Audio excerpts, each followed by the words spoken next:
This episode of the Jim Stroud Podcast is brought to you by Job Search 3.0, the online job search course that teaches you to stop applying endlessly for jobs and instead teaches you how to attract job opportunities.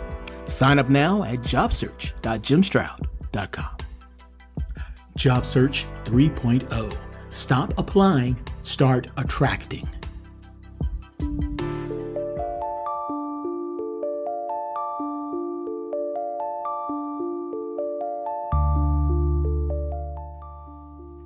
Episode 93 of the Jim Stroud Podcast begins now.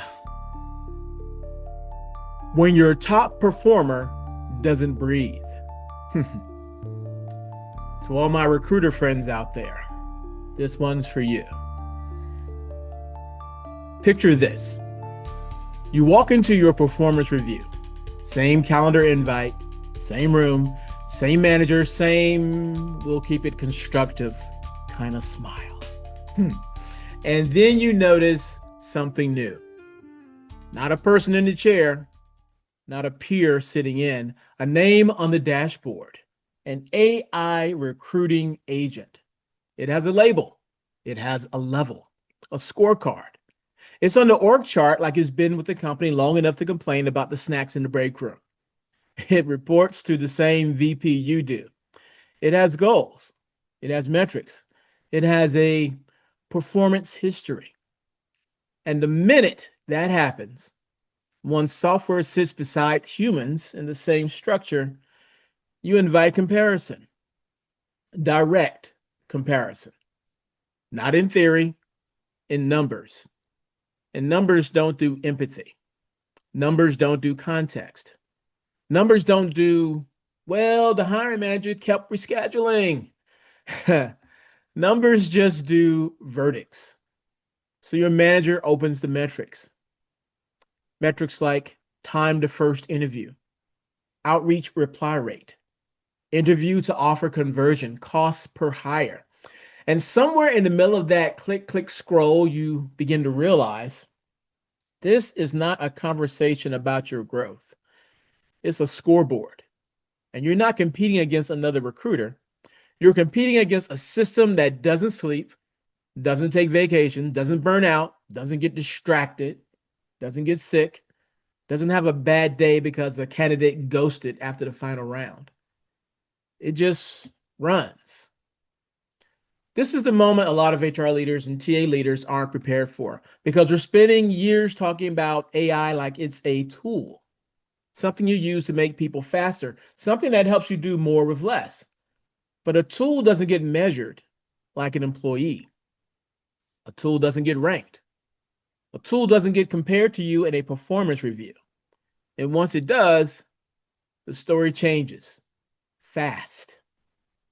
Here's the quiet shift that makes it so brutal. Traditional recruiting KPIs were built around human activity, human limits, human time, human bandwidth. How many recs can one person carry without breaking? How many outreach messages can one person personalize without turning into a robot? How many screens can you do in a day before your voice starts sounding like you're reading from a script? Those were the invisible boundaries baked into the system. AI doesn't have those boundaries.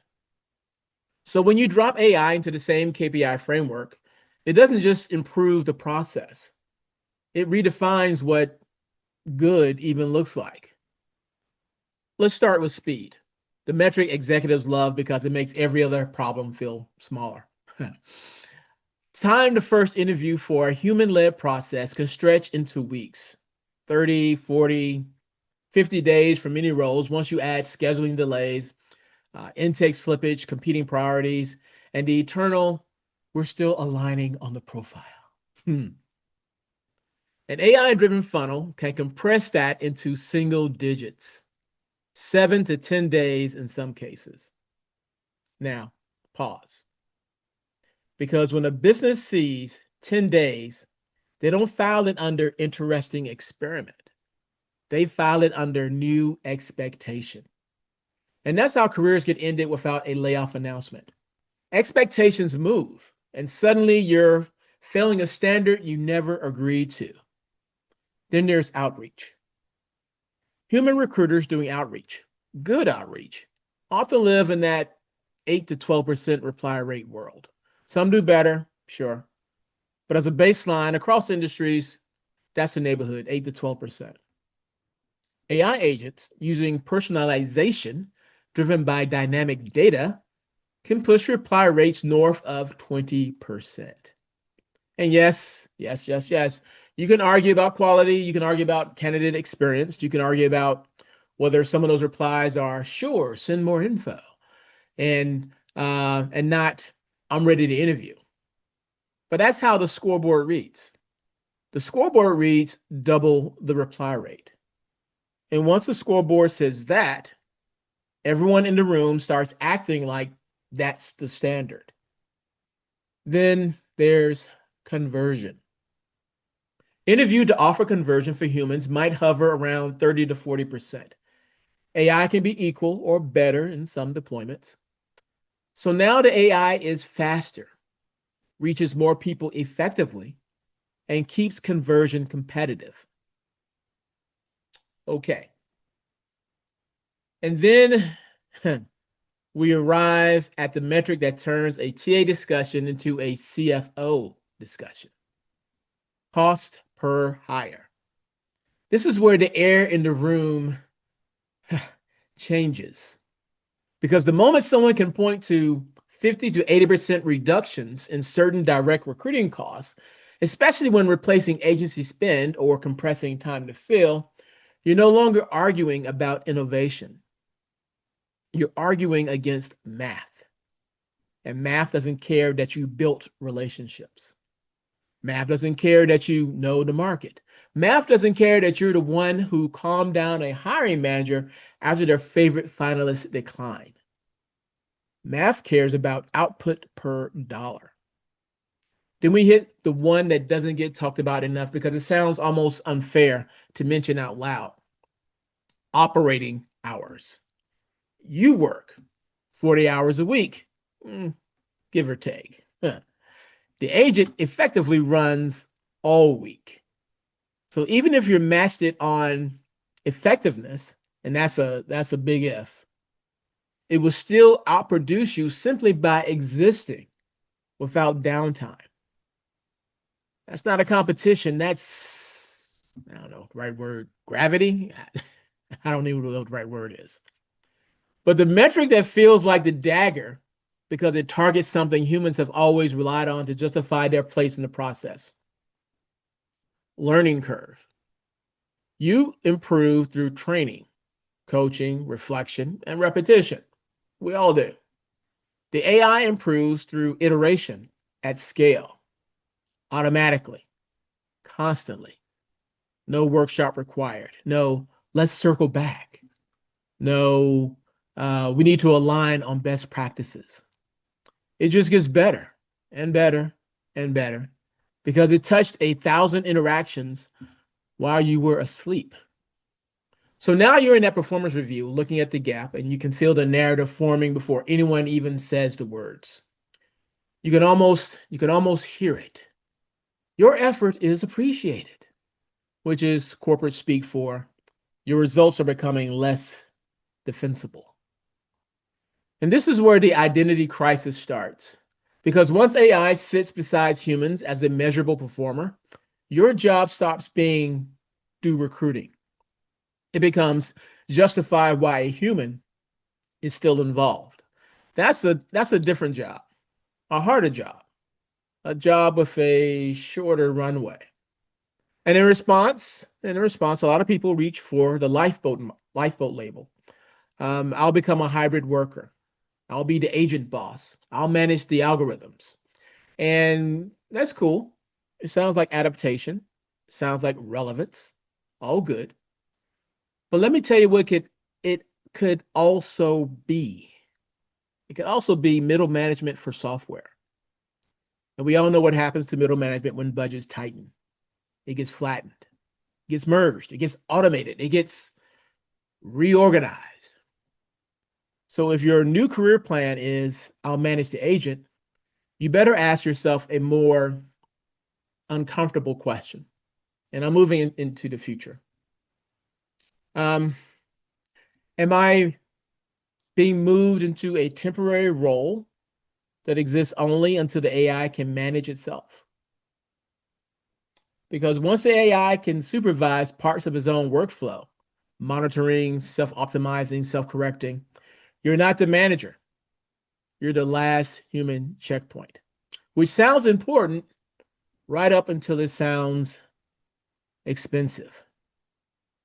Wow.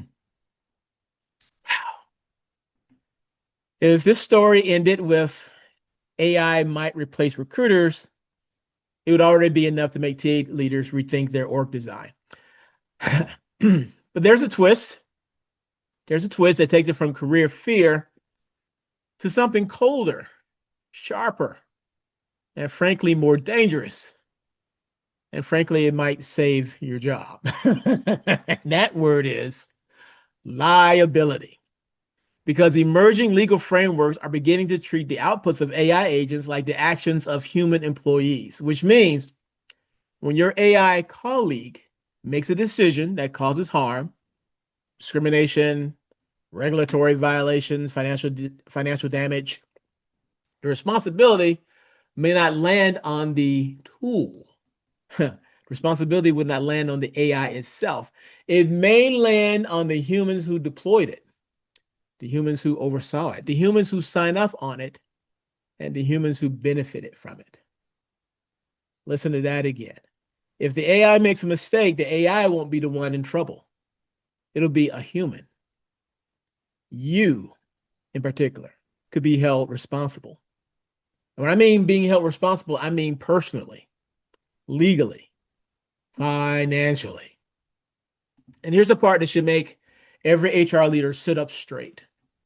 If you can't fully explain how the AI made the decision, how do you defend it? How do you defend the black box under oath? How do you defend a hiring decision you didn't personally make using logic you can't fully inspect? That's not a hypothetical in the distance. That's a risk curve rising right now. So, yes, there's a performance review that can end your career. It doesn't end it with a firing.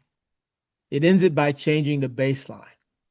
It ends it by turning your daily work into a side-by-side comparison that you cannot win. And then, just when you think the worst case is replacement, the real trapdoor opens.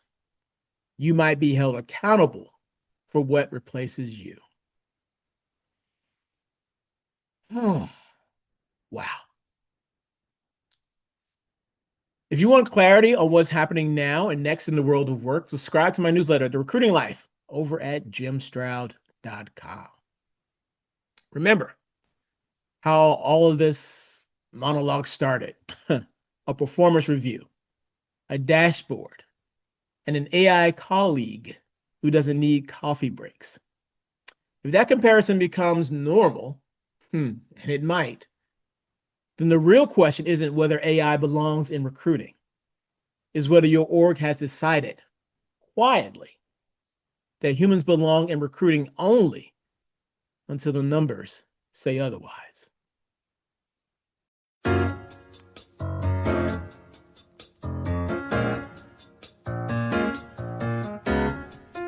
Well, my time is up. I thank you for yours. I'll see you again real soon right here with a brand new episode of the Jim Stroud Podcast. If you have any questions, comments, or concerns, feel free to reach out to me. I can be reached by email at jimstroud@jimstroud.com. And one last favor, if I may ask, please rate this podcast. 5 stars is preferred, but please comment with your honest opinion. I really appreciate that. All right? Okay, until next time, bye-bye.